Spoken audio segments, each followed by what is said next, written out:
Hello, I'm Dubes Kamala, the U.S. Ambassador to Indonesia. As we welcome the holy month of Ramadan, I extend my warmest greetings to all Indonesian friends who are observing this sacred time. Ramadan is a period for reflection, compassion, and unity, values that resonate deeply with all of us. May Ramadan bring blessings of peace and harmony to you and your families. Salamat menunaikan ibadah puasa.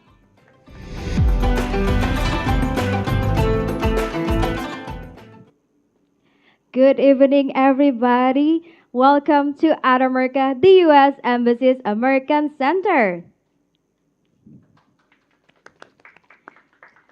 And live from At America, you are watching Speech Contest. Stay curious, stay creative. My name is Hasna Rohani, and I am thrilled to have you, all of you here, and I'm thrilled to be your host for today's event, where we celebrate the power of curiosity, creativity, and lifelong learning. From an initial of 58 passionate individuals who submitted their speech scripts, and now we have our top 15 contestants who will showcase their ideas and perspective in this final competition. Tonight, we'll hear inspiring speeches that explore under these sub-themes. First, curiosity, a seed for innovation. Second, cultivating curiosity and creativity in a fast-paced world. And third, the journey of lifelong learning. But before we dive into our competition, let us introduce our esteemed panel judges who will be evaluating our contestant. First, we have Julie Kapufari, the Environment Officer of the U.S. Embassy, Jakarta. Welcome, Ibu Julie. And second, we have Amber Johnston, the Deputy Senior Manager of At America. Hi, Amber. And last but not least, we have Albert Agung, the President of Metropolitan Toastmasters. All right, now we have already three of our panel judges. Now, before we proceed, allow me to explain the rules of today's competition for the contestants. Each contestant will have 5 minutes to make their speech, and the timer will be appeared in the monitor provided on stage. The At America team will remind you when the time winds down. If you have 1 minute left, our team will remind you through the screen and will notify you when your time is up. After each speech, we will allow approximately 1 minute for one of our judges to share their feedbacks. And your speech will be judged on the following criteria. First, the substance, the relevance to one of the speech sub-themes that I've mentioned earlier. Second, your body language, engaging and confident speech delivery. Third, clarity, well-structured content, and correct use of words. And last but not least, your pronunciation. A clear and accurate pronunciation is very much needed. With that in mind, let's get ready to hear for our incredible finalists. And we have here already our finalists in this side who is ready to give you their inspiring speech. All right, are you guys ready? Yeah, I can see a little bit of. I hope that a sign that you've been preparing your speech in the very precise words that you have submitted to us. All right, with that, boleh tepuk tangan semuanya? All right, I'm gonna call up upon the stage our first speaker. Everyone, please give warm welcome to Gwyneth Jakeneta Siagian.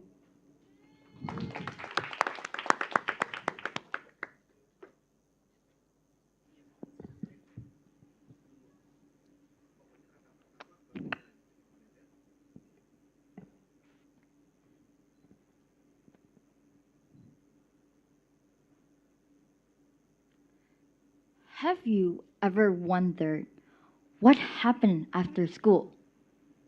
Not just getting a job or starting a career, but what happens to your mind? Will you continue to develop, to explore, and to challenge yourself? Or will you stop the moment you receive your diplomas? Imagine this. You're sitting in the room feeling like life has become so repetitive. You know the same routines, the same things and expectations, and things you have to deal with.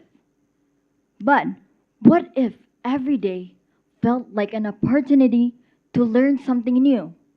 What if learning is an opportunity for us to grow a lifelong adventure?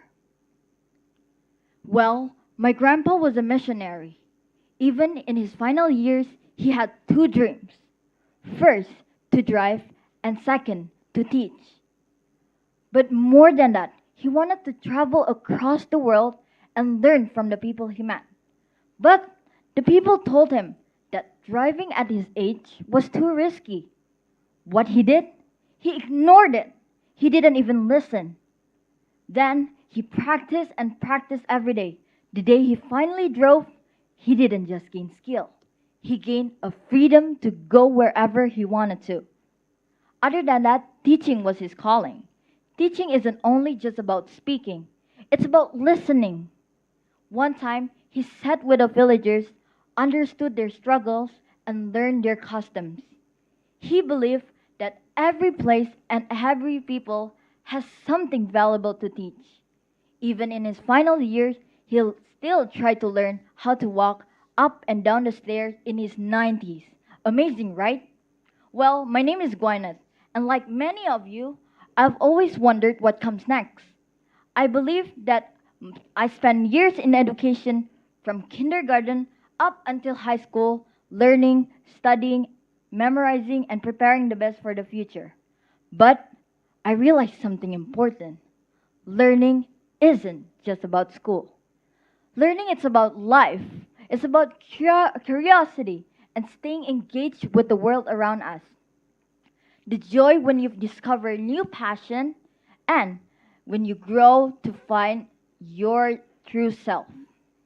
Because the truth is, the most successful people and the happiest people, they are the ones who truly understand and live. Think about it. Children are naturally curious, right? But they always intend to ask why all the time. Why do sky is blue? Or why do cars even have wheels? But somewhere along the place, many of us stop asking why, and we accept the things as they are. So, we as human beings, we have to find and explore new things. Imagine if no one asked, why do we have to go to the grocery store to buy some food? Maybe we wouldn't have delivery apps. Or, why do we have to go to the cinema to watch a movie? Maybe we wouldn't have Netflix. Those great inventions start with a curiosity and wanting to learn. In some places, elders are also known for their smart wisdom. So I'll ask you, will you keep on learning? Will you keep on wondering and exploring new things? Because the greatest adventure of all is to never stop. And the people who continue learning, they are the ones who truly live, the ones who find new passion, explore new ideas, and keep their minds young. Be one of them. Be a lifelong learner. Once again, because the greatest adventure of all is to never stop learning. Thank you. Another big round of applause for Gwyneth. Gwyneth, may you join us here on stage? Yes. We're gonna hear from one of our judges about their feedback. So let me start. Yes. Gwyneth? Yes, please. Let us hear from Amber first, please. Certainly. First of all, amazing.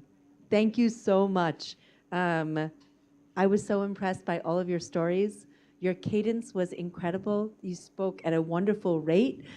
You engaged the audience. I appreciated opening up with a question and a hook, that you pulled the theme through the entire speech. I loved the age range that you talked about, children all the way to your grandfather at the age of 90. The only piece of feedback that I could offer is that I was interested in how it affected you. Sort of some story about how, for yourself, curiosity and being a lifelong learner had, but incredibly done. Thank you. Thank you very much for the feedback, Amber. And thank you, Gwyneth, for the eye-opening speech. You may have a seat. Thank you so much. Can we give another big round of applause for Gwyneth? Yes, that was our kick-off to this event from Gwyneth. And now we're gonna moving on to our second contestant.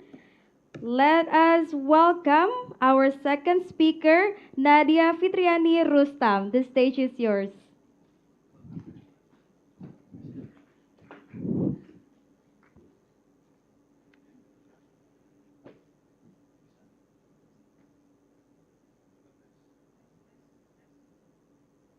Test?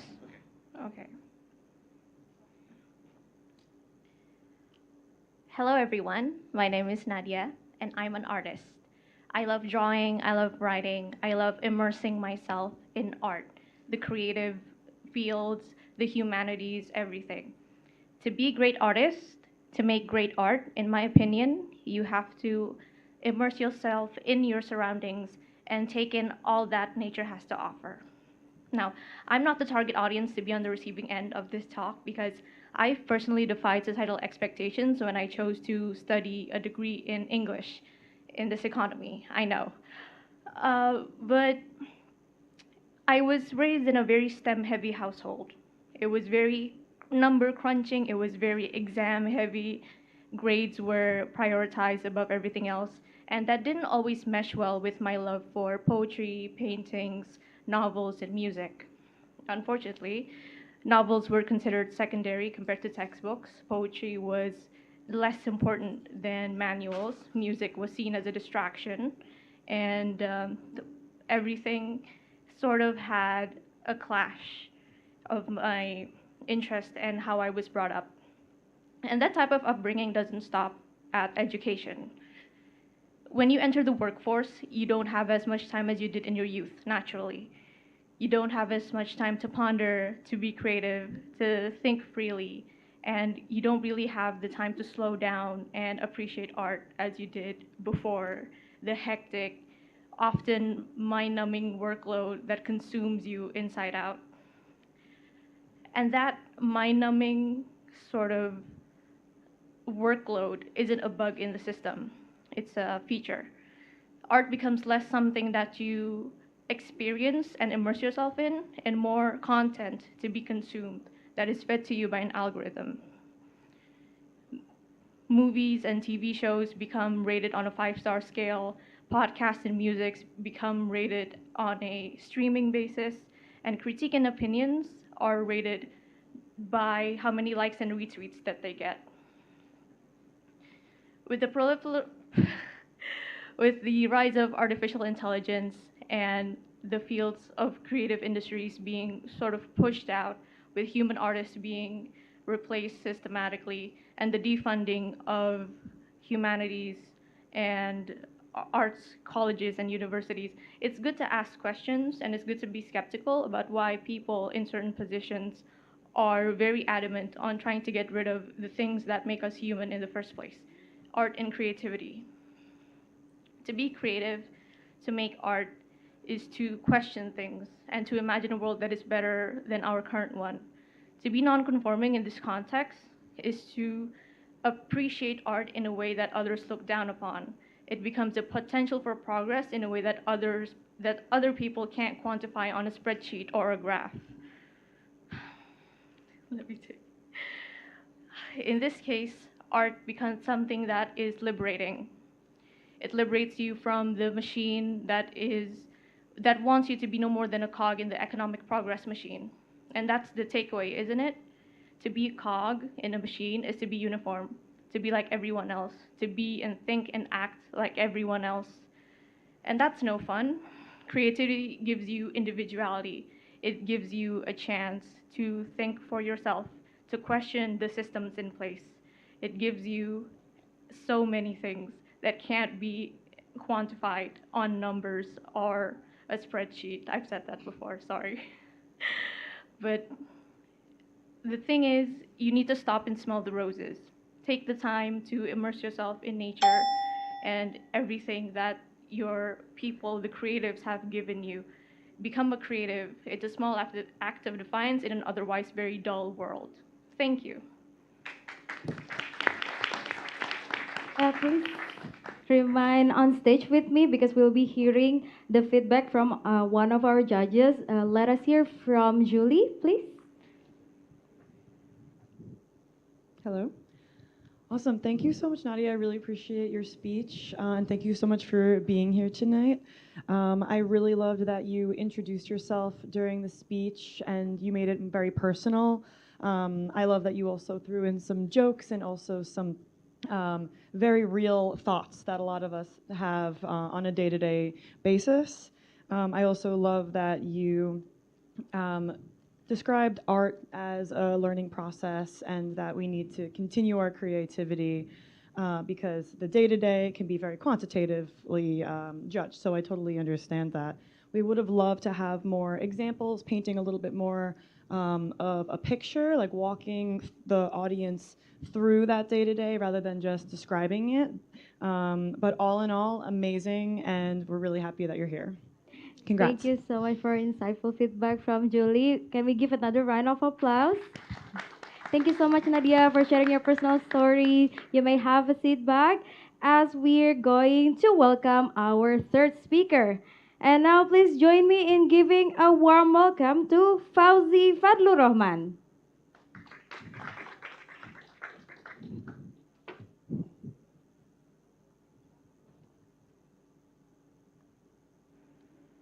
So it was about 11 p.m. at night when I saw that at America Post, speech contest, stay curious, stay creative.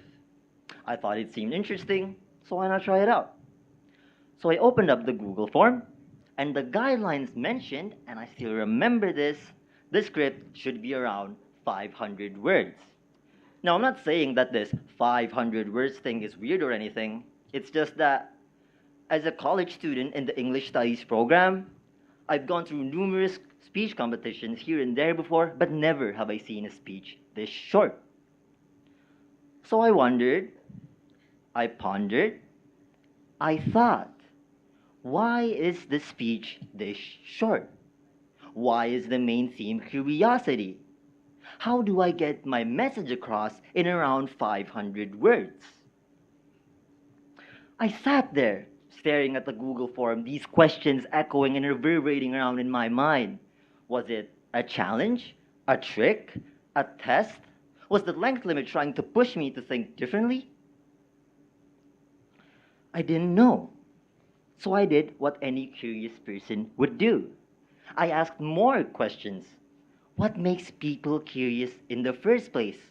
Is it the unknown? The incomplete? The contradictions? Ladies and gentlemen, regretfully, I wasn't the curious one out of the bunch back then. And I thought that's okay. I mean, curiosity killed the cat, right? Especially in this ever-moving, fast-paced world, spending time pondering isn't productive. But then I realized this wasn't right. So I decided to take baby steps. I decided to ask things I had always taken for granted. Why is the sky blue? Who decided a week has 7 days? What is time? They say curiosity killed the cat, but is that really true? The proverb first appeared in 1598 in a play written by English playwright Ben Jonson.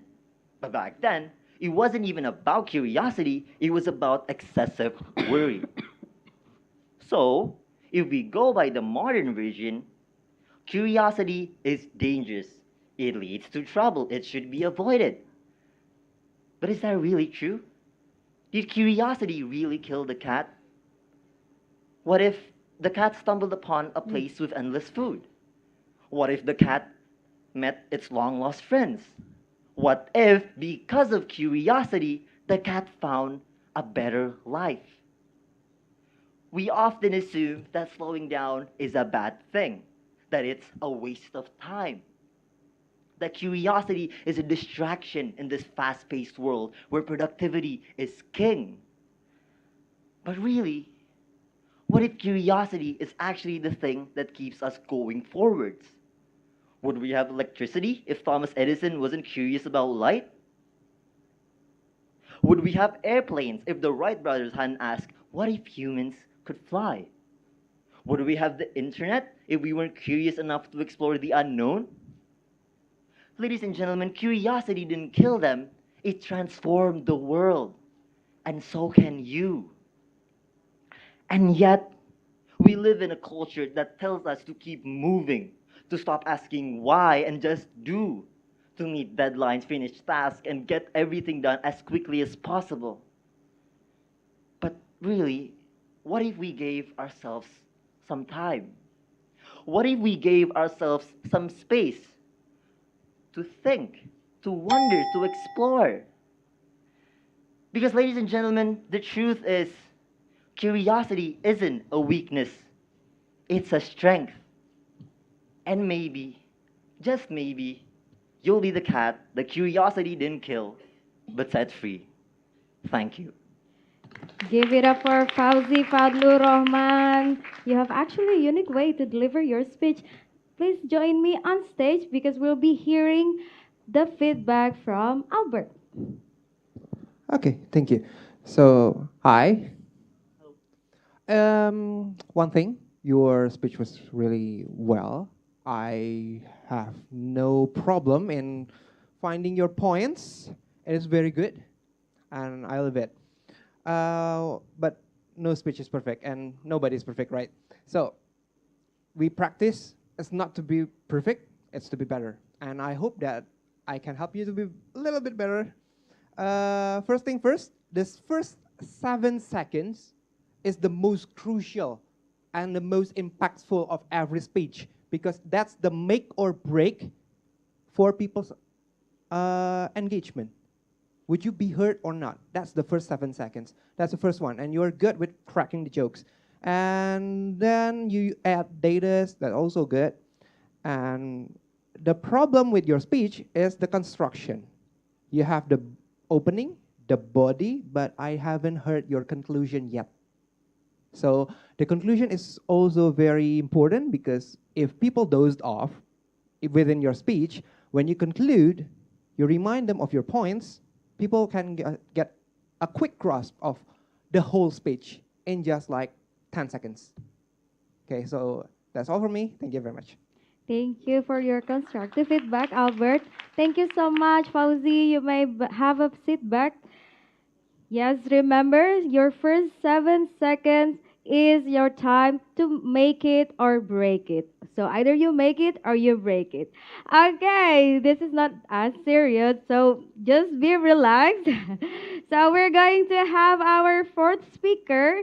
Let us welcome our fourth speaker, Deborah Huda.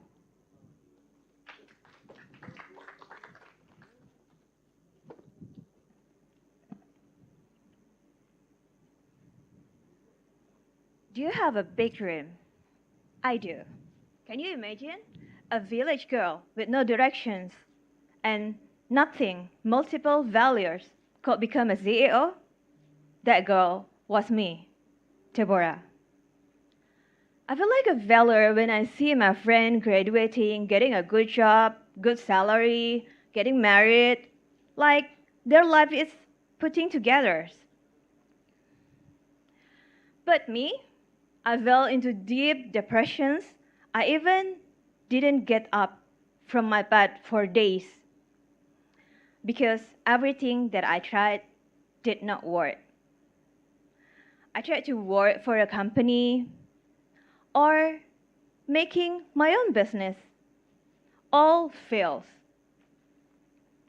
Fail miserably.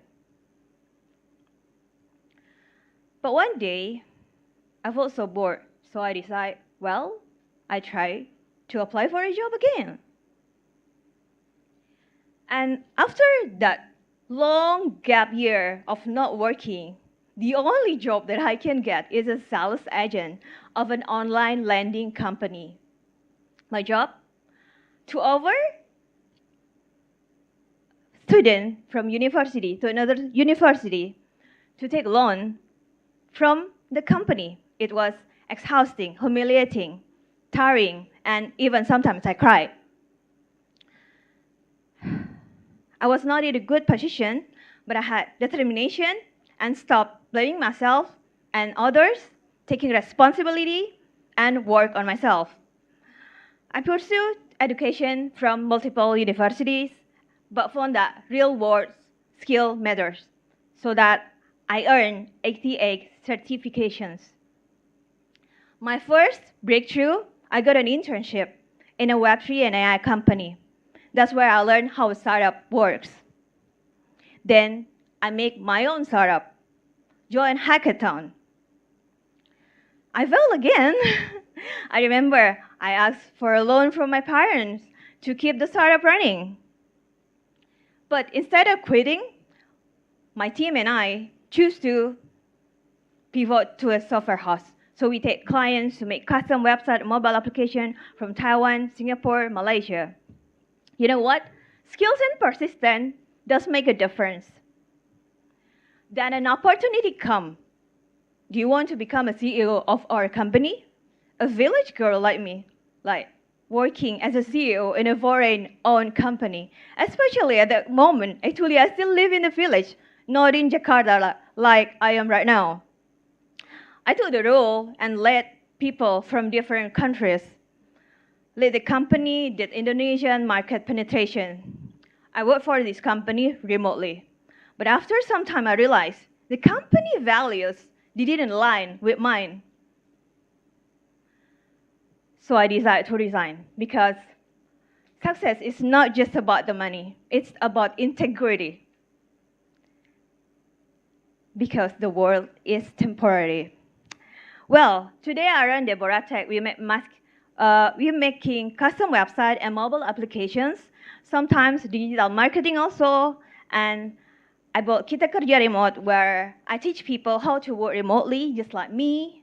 And at side, I also work as a career consultant, helping others to build their careers, getting better job, better salary. And every thank you for the clients actually makes me so happy. So here's my message to you. Your past doesn't define your future. Your willingness to grow does. If a village girl like me can do it, so can you. Keep learning, keep moving, keep doing something.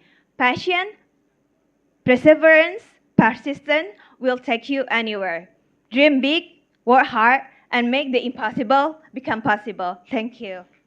Give it up to Deborah Huda. Please remain on stage with me because we'll be hearing another feedback from Amber, please.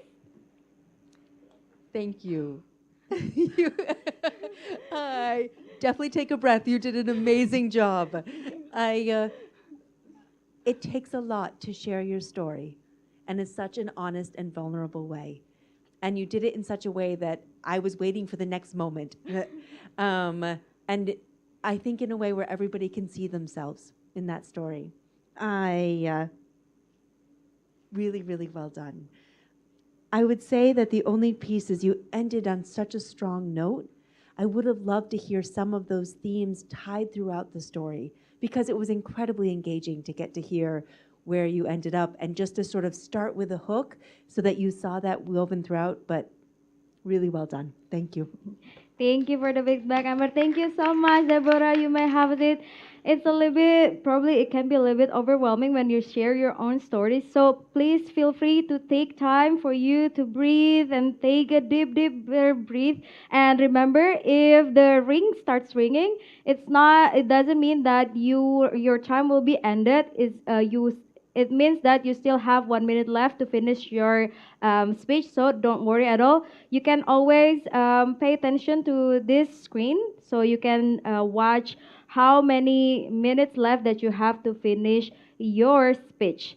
All right, we can go to the next contestant. We have here Kaisar Cruz Kristiawan.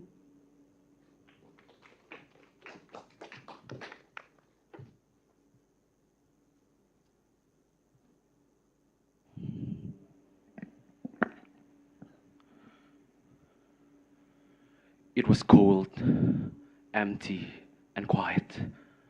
Heartbroken. I just couldn't believe what just happened to me. My relationship ended a month ago. The past mistakes still haunting me, everywhere I go. It was tough. It was really tough. But my head is filled up with if I only were a better person, if I won't do that stupid mistakes. And then through my teary eyes, I saw at America's speech contest, stay curious, stay creative. It seemed entertaining initially. And then I saw a journey to a long life learning. I felt enlightened, and my head started thinking, what if this is the best way? What if it's this? Why is she dummy so I can tell you guys about my story? I'm sorry, I'm so nervous. Ladies and gentlemen, lifelong learning isn't just about going to school or getting a degree. It's about a motivation or commitment to pursue knowledge. I'm sorry. Time never stops ticking, and the earth never stops rotating. And if we are unwilling to seek more knowledge, will we survive in the future? The simplest form of lifelong learning is learning from your past mistakes. People often say, forget your mistakes and carry on, but should we? Should we really forget a very experience that shapes us? I don't think so. We should reflect and transform our regrets into our lessons. Change your perspective from if only I were A to I must become A, and from I wish I hadn't failed to I must try again. It's okay to grieve. It's okay to feel pain. Pain is temporary and growth is permanent. But not only do we have to learn from our mistakes, we must also conquer our fears. Doing and learning from mistakes is one of the perfect ways to embrace your lifelong learnings. It's okay to make mistakes and lose. Once again, you can learn from your mistakes. And when you try again, you should be able to achieve your success. And just do it and don't lose your spirits. The guy who's standing here is not perfect. He just went through a breakup, remember? But this man he's learned from his mistakes. He commit to become a better person, and he takes his every. I'm sorry. He's not afraid to join at America's speech competitions because he knows every step he takes is a lesson for him. Even though he might fail again, but he will make this as a lesson. So, like Abraham Lincoln, the 16th president of the United States, before he became president, he struggled so much. He lost his elections, he failed in his business, but the only thing is, he did not surrender. So, yeah. So, with this 30 seconds left, maybe I want to tell you, so just so you know, you'll never be perfect, but do better and learn from your mistakes and learn, and you'll be able to achieve your success. Yeah, thank you. Can we give another big round of applause for Kaisar? Kaisar, do you mind to join me still on stage? And thank you so much for conquering all your fears and be here in America and presenting your speech. Buat tepuk tangan sekali lagi buat Kaisar. Kita kasih semangat buat Kaisar. All right, as I heard Albert laughing at the first sentences, maybe we can hear from Albert first. Okay, so from 0 to 10, how nervous are you? So it's just 8. So he's not totally nervous. But if you are not that nervous, then you don't have to tell the people that you are nervous. If you start telling people that you are nervous, you start letting them disengage with your story. No one will ever hear you if you said that. So stop saying that, okay?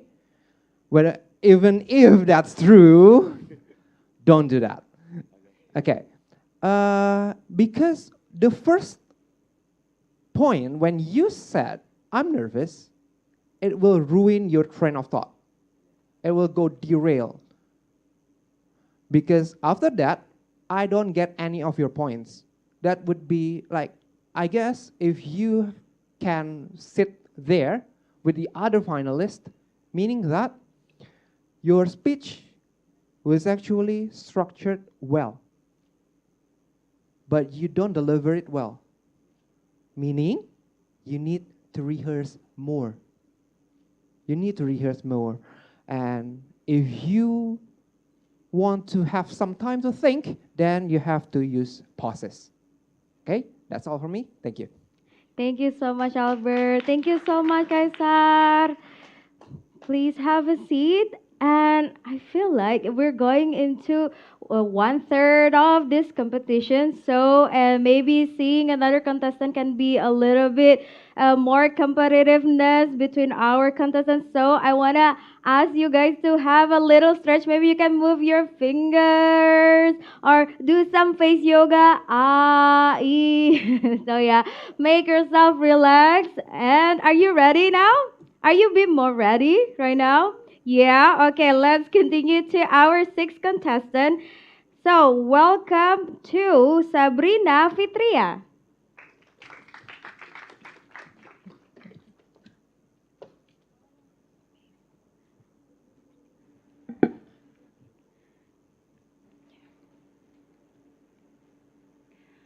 In 2024, just last year, I was traveling solo to Hong Island. Now, my tour guide told me that there was a 360-degree viewpoint where I could see the breathtaking scenery of the Andaman Sea. The catch? You need to climb over 400 steps for that. It took me long enough, but I finally made it to the top, and the view was completely worth it. I was lost in thought admiring the limestone formation of Hong Island surroundings when suddenly something caught my attention. Is that plastic waste pollution in the ocean? Ladies and gentlemen, we are living in a fast-paced world where innovation is inevitable. The catch? It might also lead to a number of social issues. Take an example of Hong Island. With a better infrastructure, more visitors are coming in. However, it might also lead to an ocean plastic pollution if nobody is taking action to protect the marine life. Humans have climbed so far with modern innovation. Change has no mercy, and a person lacking creativity and curiosity to adapt with changes will be left behind. Now, let me take you back to 2 decades ago in the year of 2004. I just returned from school, and I went to the DVD rental store to see what movies I could watch for the week. Now, I think by the expression, this concept of renting DVD is too ancient for some of you because they are completely wiped out by streaming services like Netflix or HBO Max. Everything is at the tip of our finger nowadays. Fast forward to 2024. Innovation has created more source of entertainment. Instead of watching a 2 hours movie on streaming service, we can also watch a 20 minutes video on YouTube or a less 2 minutes clips on TikTok. Curiosity and creativity have led to innovation. And innovation, unfortunately, might also lead to an upgraded version of societal issues. Sure, we don't have to buy a physical newspaper anymore because everything is online. But we are also more prone towards hoax and misinformation. And yes, we don't have to go to phone booth anymore to connect with people long distance. But we also face online bullying more than ever. And yes, we don't have to buy a giant computer anymore, but we also contribute to a mass number of electronic waste. Humans have always been striving to reach the peak of 360-degree viewpoint, and as they should. That is why Neil Armstrong flew to the moon, and people went to the deepest part of the ocean. This is not a zero-sum game between society and innovation. Because of what I do, I get to meet changemakers who are always on the go to create impact. Septiaji Nugroho built Mafindo, Masyarakat Anti Fitnah Indonesia, a civic resiliency movement against hoax and misinformation. RJ, when he was just 11 years old, built E-Waste RJ, a movement that collects electronic waste for better ecosystem. And these are the kind of innovation we should aim to achieve more. Because our curiosity and our creativity have no limits, including creating better solutions for better lives. Start with something small. Maybe advocating more people to use secondhand clothing instead of a new one to prevent a fast fashion. But start taking the 400 steps. It might take long enough, but best believe you'll reach the top. So, society speedrun, let's make the glitch in the system, and let's make the 400 steps. Wow, what a powerful way to share your message. Thank you so much, Sabrina. And now we're gonna hear from Julie. Hello, Sabrina. Thank you so much for that speech. I connect very personally to it because I work in environment and climate change. So, not to be biased, but I also really appreciate the theme that you picked for your speech. I think it was structured extremely well. You spoke really clearly, and I love that you opened up with describing the scene, bringing the audience into a portrait or a photo that you can personally connect to. I also loved that you connected the historical figures and paid homage to people who've lived in the past and talked about how that brings us into the present. So the substance there was really important, but the theme of being wary of that solutions to problems can sometimes create more problems is very, very real. So I also would love to have seen more of a motif brought back multiple times throughout your speech, maybe like one phrase or one hook to start and then jump to the middle in and then end on, so that you have a really kind of finale to your speech. But I really love that there was a lot of imagery, and so please keep that up. Great job. Thank you so much for your enlightening feedback, Julie. And thank you, Sabrina. And we have going through halfway through this competition. And now we're going to have our seventh speaker. And now, everyone, please welcome Devlin Abraham.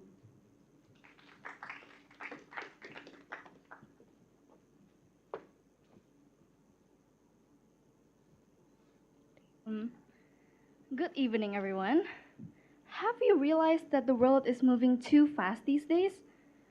People expect us to provide fast replies, decisions, results, and even bill payments.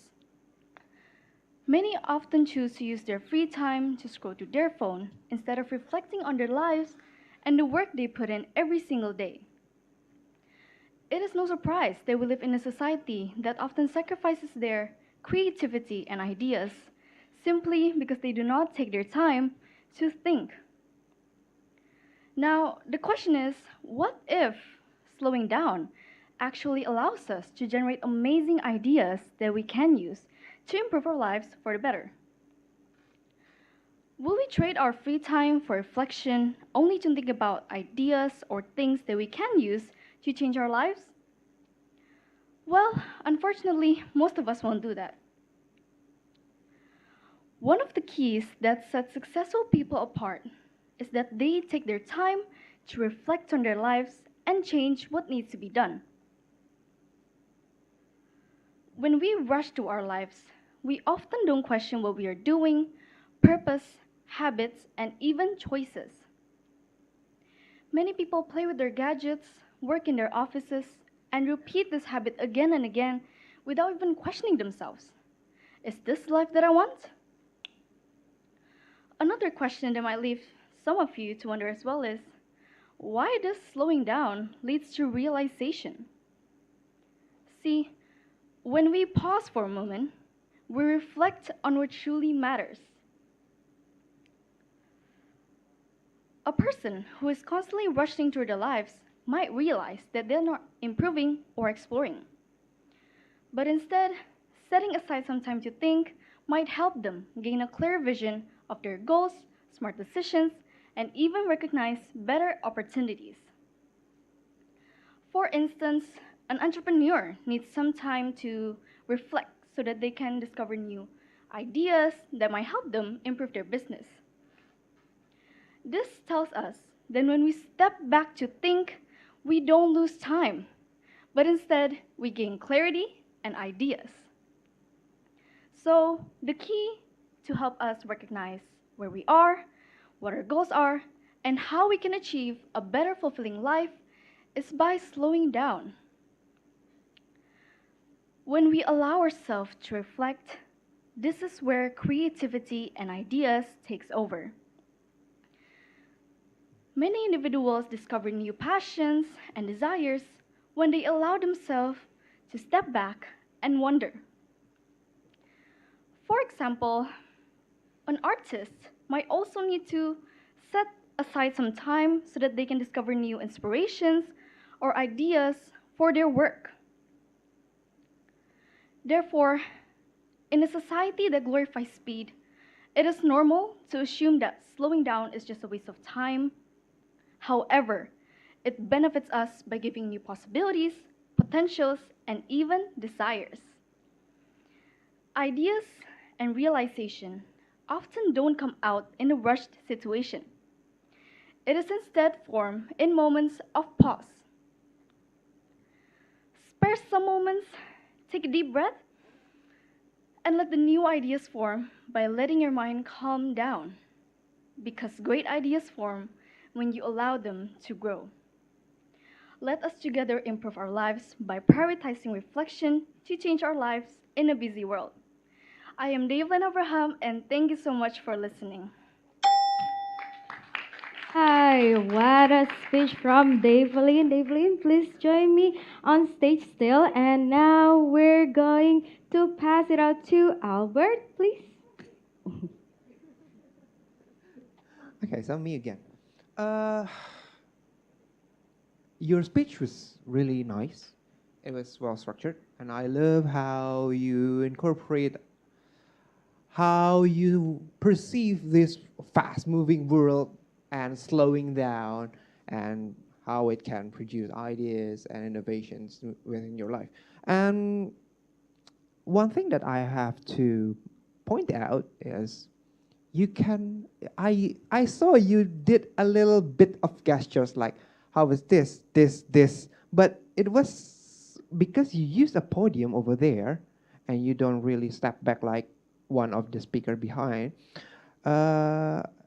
It didn't really showed out. So how about you make your gestures even grander so it can catch the audience attention even more and grasp it until the end. That's all from me. Thank you. Thank you very much. And thank you, Devlin, for reminding us to slow down. You may have a seat. And we're going to have our next contestant. She's Farah Zafira. Everyone give it up for Farah Zafira.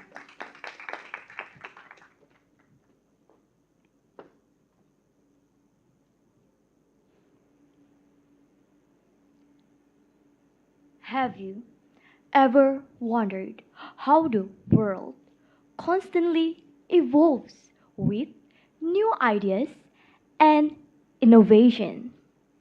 How do we as individuals keep up with these rapid changes without feeling overwhelmed? We live in the development of science and technology era. The world never stops moving forward, and society encourages us to keep pace. Governments, schools, and institutions provide countless resources for learning, shaping us into individuals who can adapt quickly. However, in this rush for progress, we often forget something essential: curiosity and creativity. These two qualities boost innovation, but they require time, reflection, and space to grow. One way to maintain curiosity and creativity is to keep them alive, which requires slowing down. These days, we treat life like an endless to do list, pushing ourselves to the limit. But is that truly the best way to innovate? My name is Farah. Growing up in this era full of technological advancement, I'm not surprised by how humans can develop their bizarre ideas into something impactful. It's exciting, but it also makes me wonder, how do people keep up in a fast paced world? The earth rotates without rest, yet we are not machines that can work non stop, like robots or artificial intelligence. Society tells us that time is money. Making rest seems like a luxury we can't afford.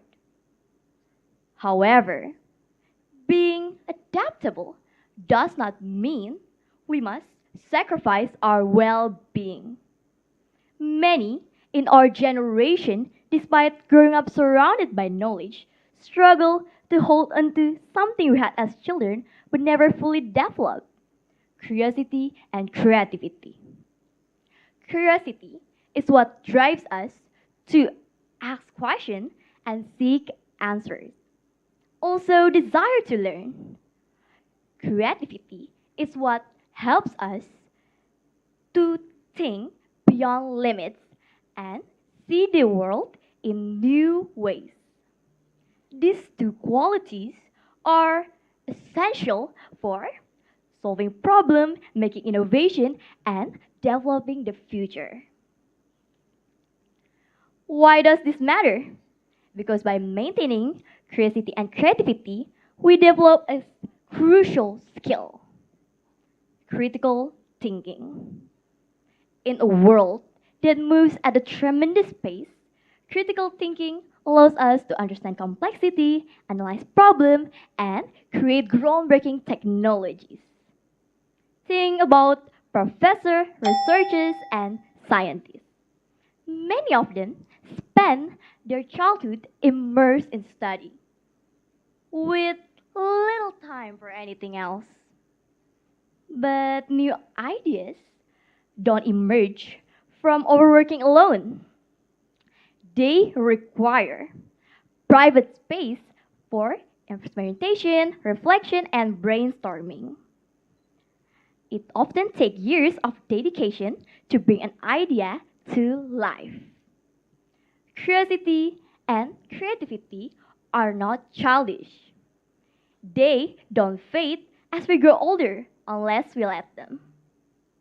So, how do we evolve in this era? By keeping up with science and technology, but also by knowing when to slow down. Learning never ends, and neither do curiosity and creativity. Thank you. All right, give it up to Farah. Farah, boleh bergabung sama aku. And now we're gonna hear from Amber. Farah, thank you so much for that speech. I have to say I really appreciate these ones reminding us of the importance of slowing down and also taking the space. You're an great, engaging presenter. I appreciated your use of pauses while talking about the importance of taking pauses. I think my only piece of advice would be to relate it to you.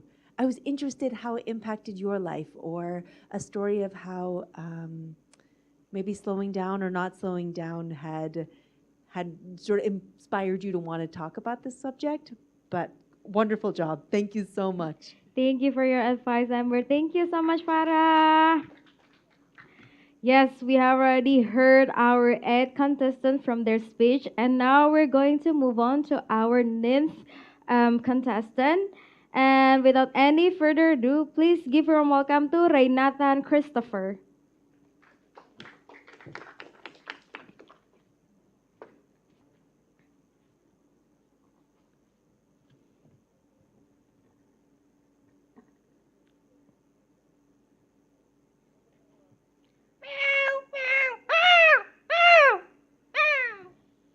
Sorry, guys, my cats are fighting.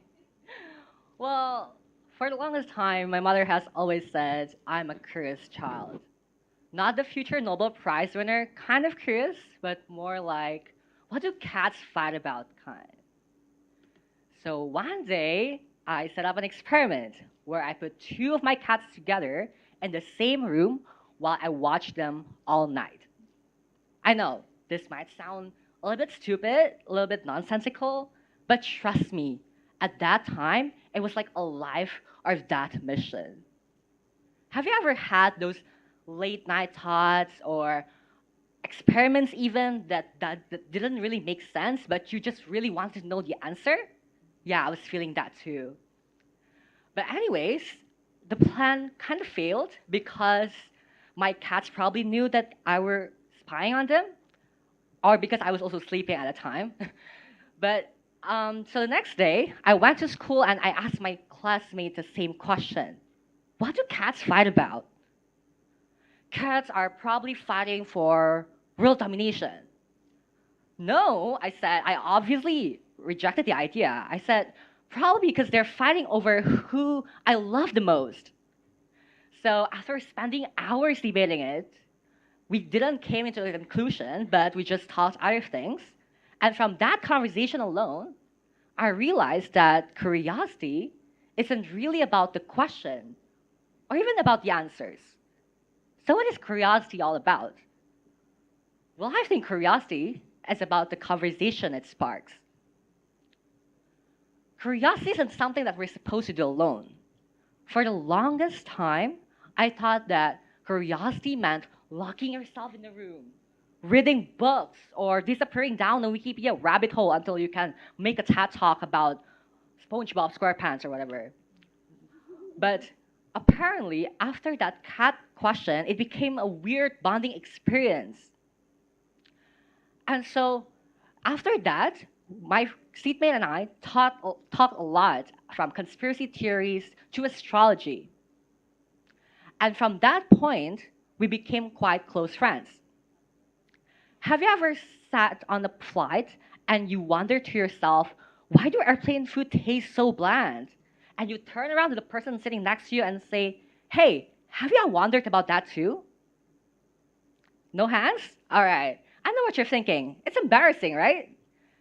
Especially we live in the modern world, we can just ask AI. So why don't you just ask ChatGPT? Trust me, I'm an introvert and I use ChatGPT as my therapist.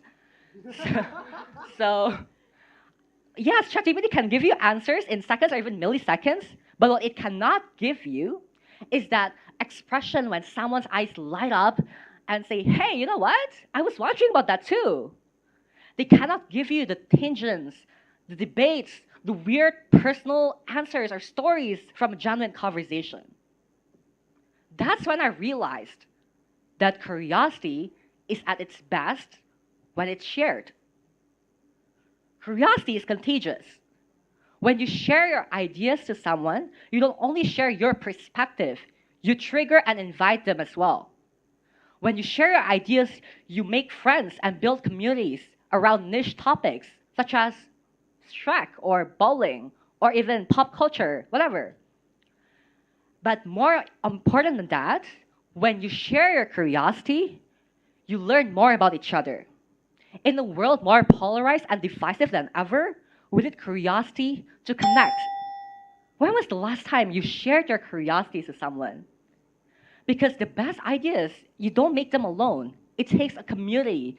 It takes a lot of people to make an innovation into reality. So at the end, the best discoveries are not the ones that you make alone.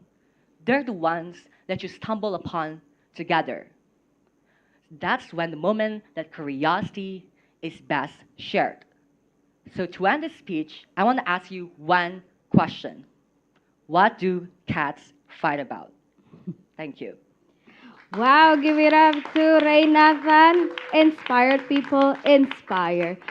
All right, let me turn it over to Julie.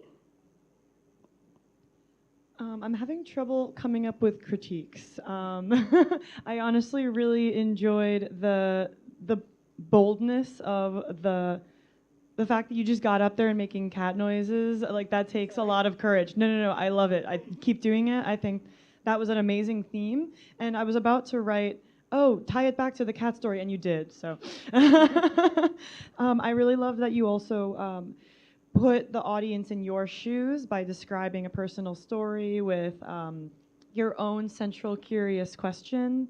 And that's something that someone could really relate to just at home with family, and then you just think like of some other question. I'm sure that it inspires other people to be more creative, which is very important.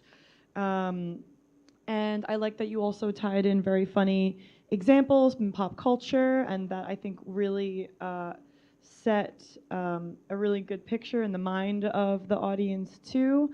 I think going forward, it would probably be better to like speak a little bit more slowly, take some pauses, but I do think, and maybe have a little bit more variation in your tone, but otherwise, really amazing speech, and it was it's very memorable.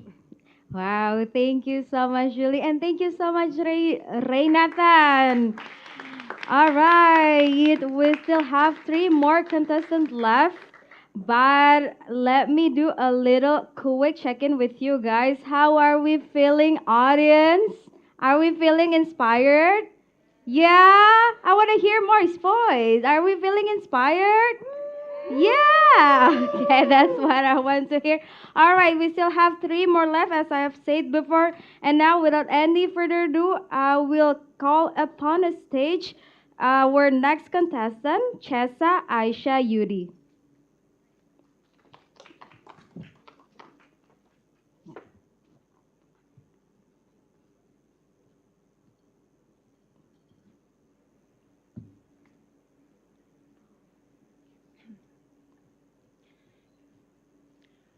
One day, there was a little boy watching boiling water in the kitchen. He wondered why it emitted steam. Many years later, that curiosity grew and led to the inventions of steam engine, which changed the world. Yes, that little boy was named James Watt. His story became one of a gazillion inventions that began with curiosity. Ladies and gentlemen, let's take a moment to appreciate the power of one simple question. Why? Well, today, I'm Chesa, and I'm excited to talk about something truly fascinating. Curiosity, human superpower. Curiosity is an important driver that leads the way to discoveries. As humans, we have a strong desire to discover more of the world around us.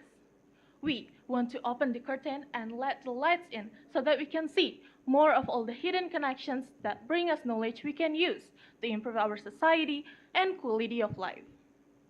Every level of understanding starts with a question, a hypothesis. How does this work? What do I have to do? Why is this so? Without curiosity, we would have never accomplished humanity's greatest achievements. For others, curiosity is the most underrated skill that will offer you limitless opportunities if you commit to its development. Albert Einstein once said, "I have no special talent. I'm only passionately curious." Being curious is important for excelling in any job and doing it better because you ask questions, learn from others, and look for ways to improve. If you show more interest in what you're doing, then you indicate that you care and want to learn about it and progress. According to Ian Leslie, curiosity is not a quality that you can rely on to last a lifetime, but a mental muscle that will atrophy without regular exercise. So, it is not a gift, but it's a habit. It is the combination of intelligence, persistence, and hunger. At this point, we might start asking, how to cultivate curiosity? First, I encourage you to try different things. Exposing yourself to new experiences may spark an idea that you never knew existed. Furthermore, you have to be inquisitive. Question everything that is happening to you internally and externally relentlessly. Moreover, analyzes failure. Those who are curious always see failure as a lesson on how to do better next time.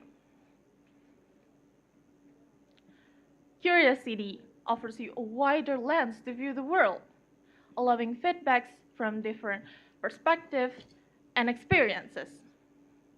Without it, you are a prisoner of your narrow frame of mind. Let's imagine. Imagine that we are all in a prison with no lock, which we are free to leave at any time. However, many still choose to stay in their own prison. Ladies and gentlemen, I believe that curiosity is truly human superpower. Thank you for your attention. Stay healthy and stay curious. Thank you very much, Chessa. Please remain on stage with me. And now we're going to hear the feedback from Amber. Thank you so much. And I might quote you and say that curiosity is our human superpower. I really like that. Thank you. It was a great speech. I appreciated the call to action and sort of practical tips for people listening. I was like, oh, yeah, people could do that. That's wonderful. It flowed well. Your cadence was great. Wonderful pauses. I found myself really interested in what you were going to say next. And yeah, and again, just sort of maybe making it a little bit personal to have that hook, but wonderful. Thank you very much. Thank you very much, Amber. And thank you very much, Chessa. You may please have a seat. And now we're going to welcome our 11th speaker. Without any further ado, please give it up to Raihana Abdillah Al-Mahdali.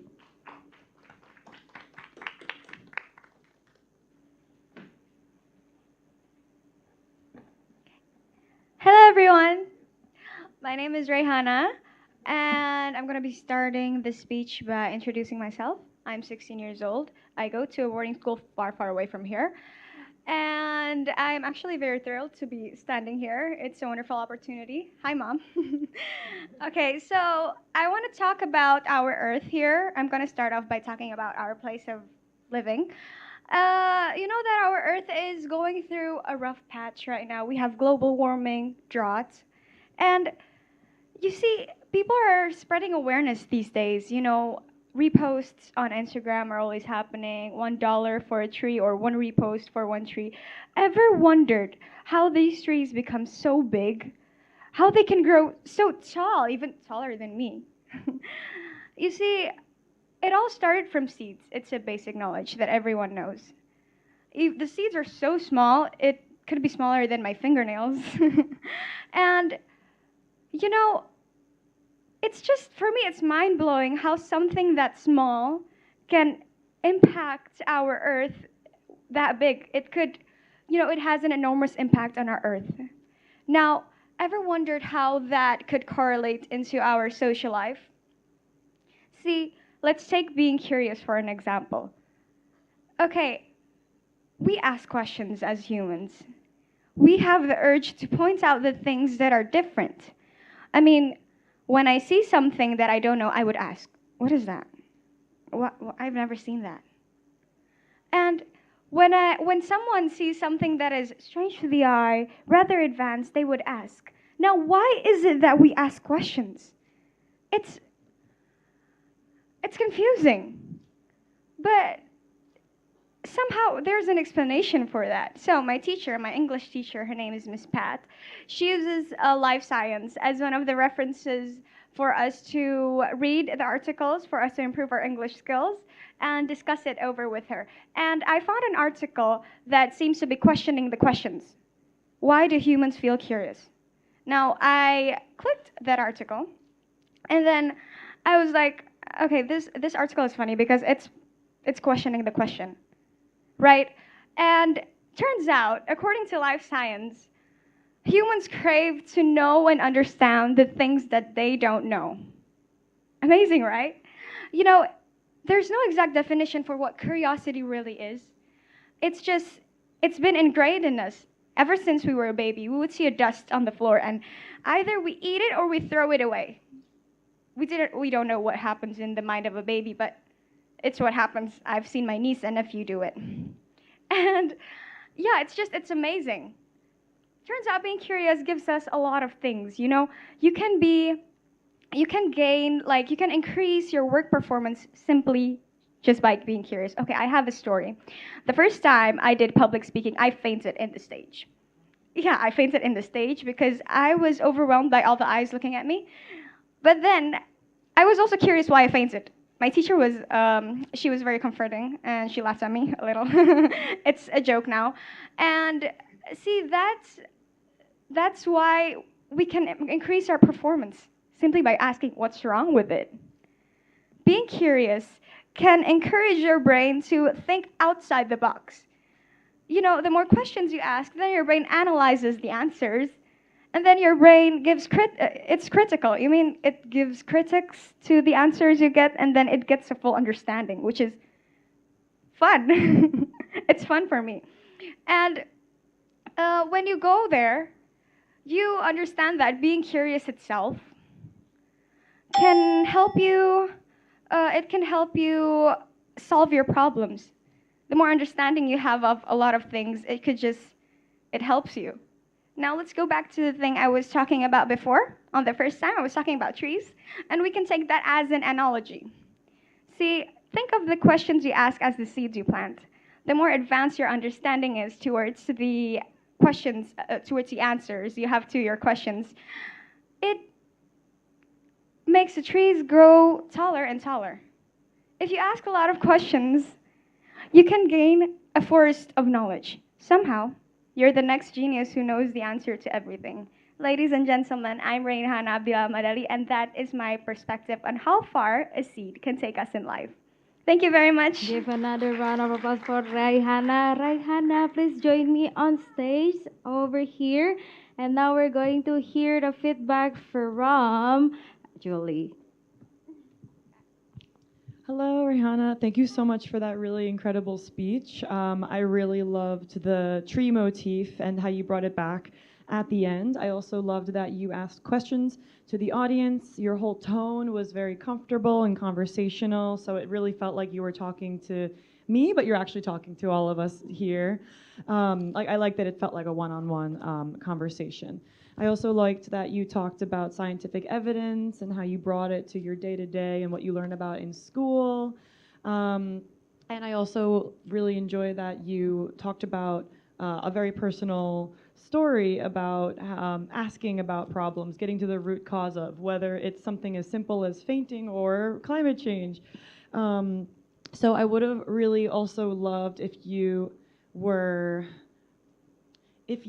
had a little bit more, if you build out each of those themes a little bit more, like if you stuck to the tree theme and then made that really substantive and followed that throughout the whole speech, like really go in there, keep doing the puns like you did it a couple times, the forests and the metaphors, but make that the overarching theme and keep bringing it back. And I think that is really an incredible speech, and I'm glad you did not faint. Thank you very much, Julian. Thank you so much for sharing your personal story, Raihana. And before we jump into our final contestant, I would like to remind you to share your favorite moments here from tonight and take us on our social media platform at AT America. Maybe you'll be reposted from our team, so you may not know if you won't try. So yeah, please share share as much as moments here at America and tag us on our social media platforms.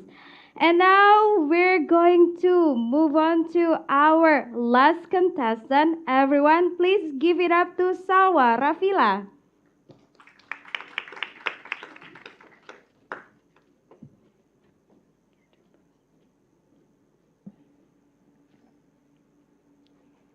Learning is one thing, my ego's another. I bet this won't embarrass me. So, ladies and gentlemen, tonight I want to share you a little bit of my experience, and this is the art of unlearning in your 20s. So, please imagine that your mind just like a bookshelf. Imagine if you keep adding more books without organizing or letting go of the most outdated ones. Then it will become decluttered and hard to find. But what if I told you that there's always a room that no longer deserved it? And there's always room that we can place the fresh ideas and improvement to fit into our bookshelf perfectly. So our minds are just like that bookshelf. Every day, we gain more knowledge, belief, power, and assumptions. But the more we hold on to, the less room we have for new ways of thinking. So here comes the challenge and the questions. In today's space-based world, change is very constant. There's always new ideas, new trends, new technologies. Yet, we keep end up with these mental roadblocks. And this is where the idea and the concept of unlearning comes in. So, ladies and gentlemen, let's talk about a group of people who's most likely in the thick of this process. People in their 20s. Because I'm also in my 20s, right? And when we call, and during our 20s, there's a thing called work-life balance. Let's be real, ladies and gentlemen, balance often feels unrealistic and the pressure is very intense. You've got to manage your successful career, your friends, your health, your family. And society often set rigid expectation for success, for wealth, for productivity, but perhaps one of the most important thing and the hardest thing is you always need to pretend that you're okay for 24/7 even though you're not. So here comes the plot twist. What if I told you that unlearning the idea of balance also means accepting that sometimes one part or one area of your life will demand more time than another? So you won't always be able to give everything equal time, but you can always decide where to put and invest your energy in. So there are no sugarcoat here, and I will share my long life journey. During the educations, I'm a woman with high ambition. There are no sugarcoat, I must be real. And it implied that after graduation, I should have my finance, my career, my private life completely figured out. But again, reality check, I still figuring things out until today, and it's totally fine. So I realized that unlearning the societal pressure to hit certain milestones by a specific age is one of the first lessons that I unlearned because I realized life doesn't work that way. So the question is, how do you learn to unlearn? That's a very interesting topic. First, always stay thirsty for knowledge, the power of your mindset.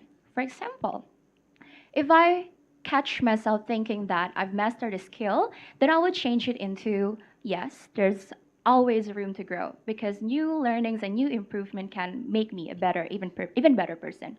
So second, to always rephrase your old beliefs. For example, if I catch myself thinking that, yes, maybe I'm not able to be a leader, and I will rephrase it into being a leader is not about age.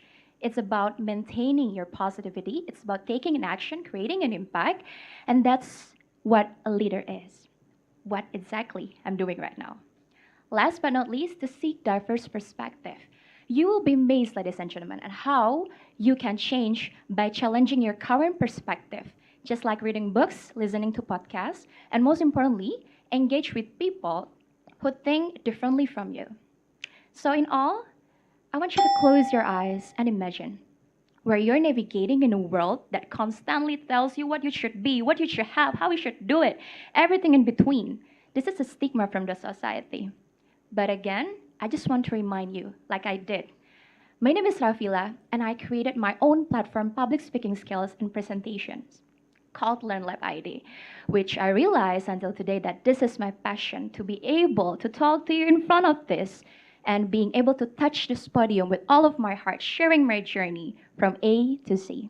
So in all, learning and lifelong learning isn't something you find, it's something you create, starting with the courage to learning and unlearn. My name is Rafila, and this is the lifelong journey. Thank you. Thank you so much, Rafila. And now we're going, yes, please join me on stage still, and we're going to hear from Albert. Okay, so you have a very sweet voice. That's one thing. So don't be embarrassed about it. You're good. The opening, well, you're singing. That's a little bit different than the others. That's how you grasp the attention. And thank you very much about bringing up the most notorious thing that is still in the buzz in the Twitter and TikTok about work-life balance, and you rephrase your own balance, and I give you kudos to it. One thing that I would like to talk about your structure is your case building is quite long, so your opening is like half of the time limit, but your points are quite strong, and your call of action is quite strong, just a little bit. When you are talking about your background career, that you have to connect it with your speech as well. Okay? Thank you. Thank you very much, Albert. Thank you so much, Rafila. You may back to your seat. And wow, what an incredible lineup of speeches. And those were truly inspiring speeches tonight. Can we give another big round of applause for all contestants tonight? And thank you so much to all audience who have joining us here in the studio. And now it's time for our judges to finalize the score and also to decide which ones are going to be the top 3 winners of this competition. With that, I would like to kindly ask our judges to leave this performance area and to have discussion in our designated room outside, and to define which are the ones that they pick to be the top 3 winner for tonight. And how are we feeling, audience, today? A little bit scared. How are you feeling today? How's gonna be your prediction tonight? How's gonna be the winner? Do you have someone in mind? Yeah? Okay. All right, as we wait our judges to finalize their score, I would like to ask you to join me to watch the clip that we have prepared for you. So please, everyone, enjoy.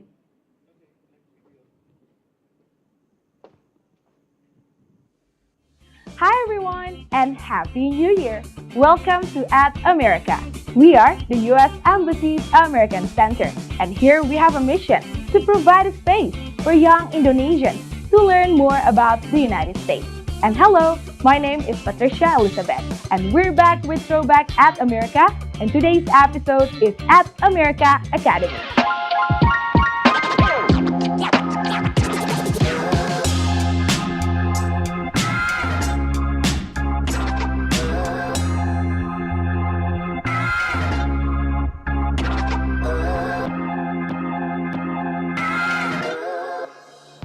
Let's go back to the beginning of this year. We start the At America Academy with learning how translating ideas from words into visuals and how to creatively produce compelling visuals. At the first session, Catherine Honesta taught us that illustrators are problem solvers and also storytellers. And at the second session, she taught us the step illustrators take to turn words into something visual. Let's watch it together.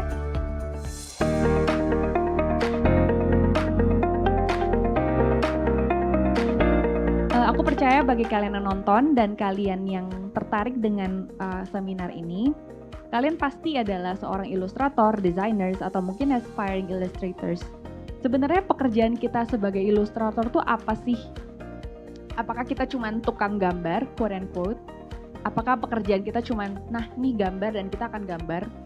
Enggak loh, sebenarnya ilustrator tuh adalah seorang problem solver dan storyteller.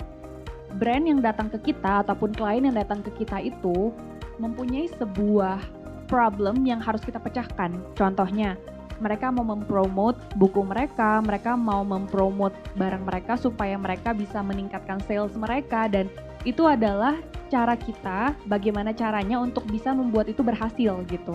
Kreatif proses sebuah ilustrasi atau sebuah karya itu berbeda-beda dan tidak ada suatu formula yang benar atau yang bisa di-apply ke semua hal gitu. Nah, tapi ada juga tipe-tipe kreatif yang seperti orang di sini yang aku tampilkan. Dia itu adalah James Victory. Jadi kalau nanti kalian search karyanya James Victory, dia itu adalah seorang illustrators and typographer dari New York. Dan dia itu cenderung terkenal dengan style dia yang selalu spontan. Nah, dia itu pernah cerita di satu seminar kalau misalnya dia tuh pernah mengerjakan satu karya dalam waktu 10 menit di telepon, dan dia coret-coret dan dia scan, dan karya itulah yang ada di cover The Times Magazine. Tips yang akan aku bagikan ini adalah metode yang paling minimal dan paling sistematis menurut aku yang bisa dipertanggungjawabkan ke klien gitu. Dari brief, research, mood board, sketches and revisions, dan final execution. Final execution. Nah, jadi beberapa tahun yang lalu aku sempat di-hire oleh salah satu orang, dia tuh penulis dari UK, dan dia itu hire aku untuk bikin spot illustrations di buku cerita anaknya dia. Judulnya adalah The Clown That Lost His Funny. Nah, jadi dalam tahap brief ini penting untuk kalian double check apa mau klien gitu. Jadi at this stage kalian harus benar-benar sangat clear. Jadi di brief stage ini make sure kalian benar-benar cari tahu dan make sure direction kalian itu setara dengan direction klien.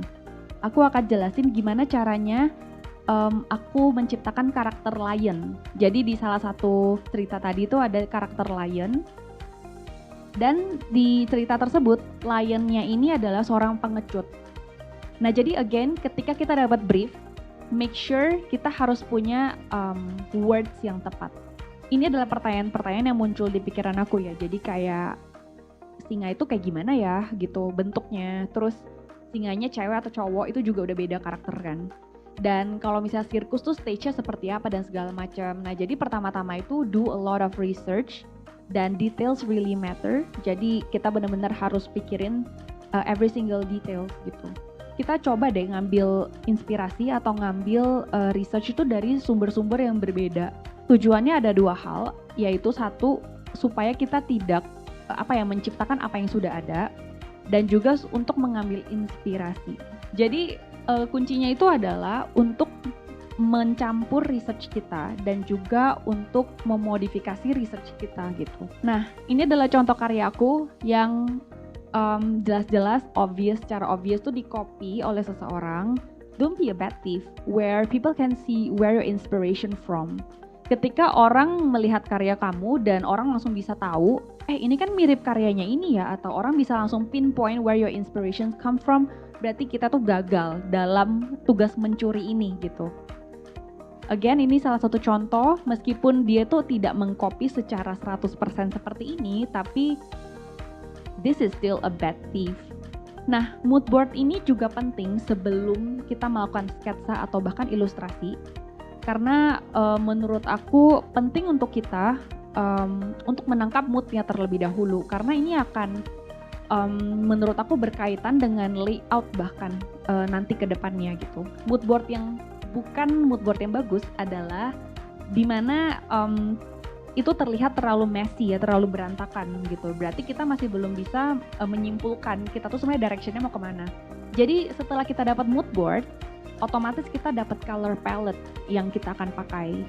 Disinilah kita paling banyak mikir dan paling banyak revisi. Jadi malahan bukan yang di kelima ya, bukan di final executionnya, tapi di the sketching stage. Di stage ini kita akan bikin sketsa yang lebih rapih, yaitu sketsa just the black and white or monotone sketch, dan kita akan kirim ini ke klien kita untuk kasih mereka lihat.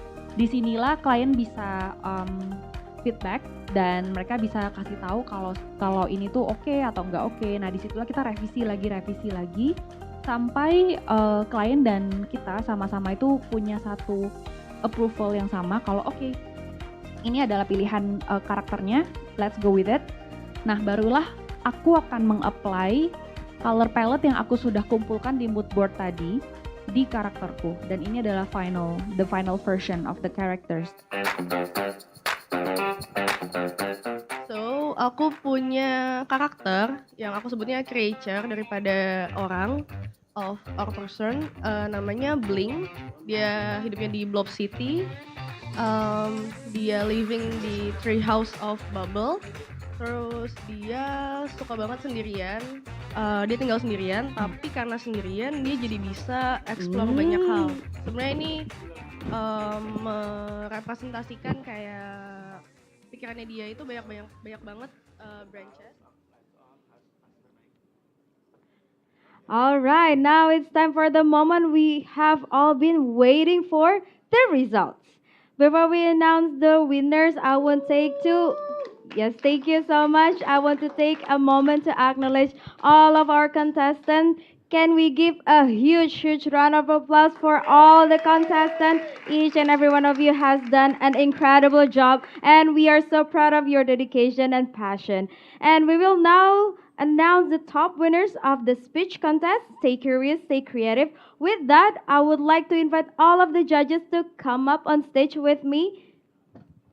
We have Julie Kapufari, the Environment Officer of the U.S. Embassy Jakarta. We have Amber Johnston, the Deputy Senior Manager of Adamerica, and also Albert Agung, President of Metropolitan Toastmasters. Yes. Please have, yes. All right.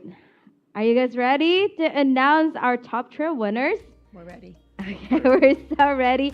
And we're going to start off by announcing the second runner-up winner, which is the 3rd place of today's competition. Therefore, I would like to turn it over to Albert to announce it. Well, first of all, you all did great. It is quite a discussion out there how to put these 3, but here goes nothing. Second runner-up goes to Fauzi. Wow! Congratulations to Fauzi as the second runner-up for today's competition. Congratulations. And therefore, Fauzi will get a special gift from Adamerica and also a certificate. We have portable Bluetooth speaker for Fauzi. Congratulations, Fauzi. And now we're going to have a picture with the 3 of our judges together. Thank you so much. And Fauzi, please remain on stage. And yes, Yes, thank you so much. And now we're going to announce our first runner-up that will be read by Amber. Thank you. Our first runner-up is Sabrina. Congratulations, Sabrina, as the first runner-up. Please come up on stage, and you will be again receiving special gift from Adamerica. You will be receiving wireless headphones from Adamerica and also a certificate. Another picture with our first runner-up winner.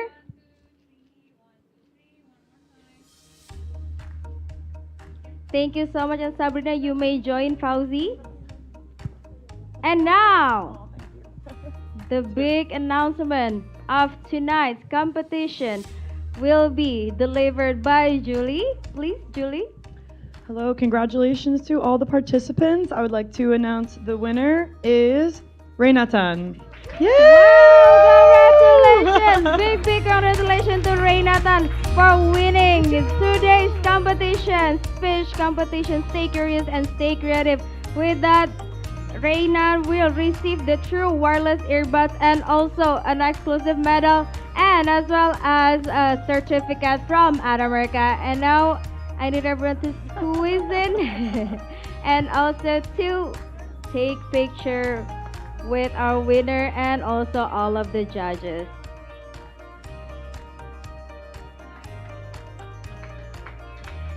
Congratulations to our winner, and also I would like to invite our first runner-up and also our second runner-up and the winner. We will have a picture together, three of you and three all of the judges.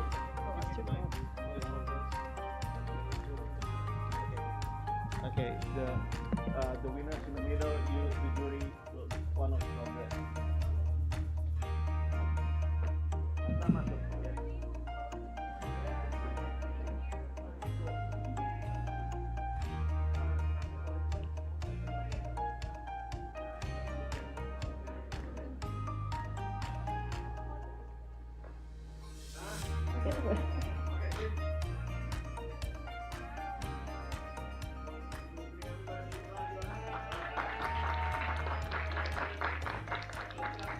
Thank you very much. Thank you so much to all the judges. You may have a seat.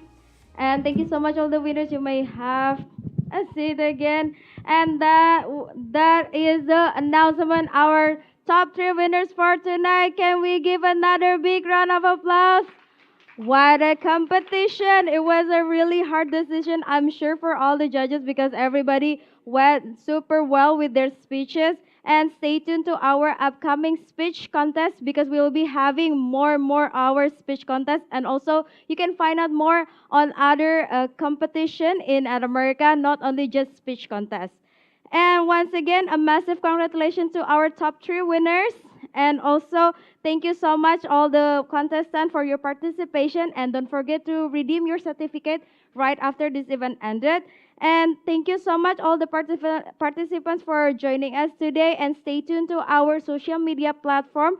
We are on Facebook, Instagram, X, and also YouTube channel at AT America. And visit our website at www.atamerica.org.id. With that, thank you so much again, everybody. And now, my name is Hasna. I'll see you in the next At America event. Have a great weekend, everybody.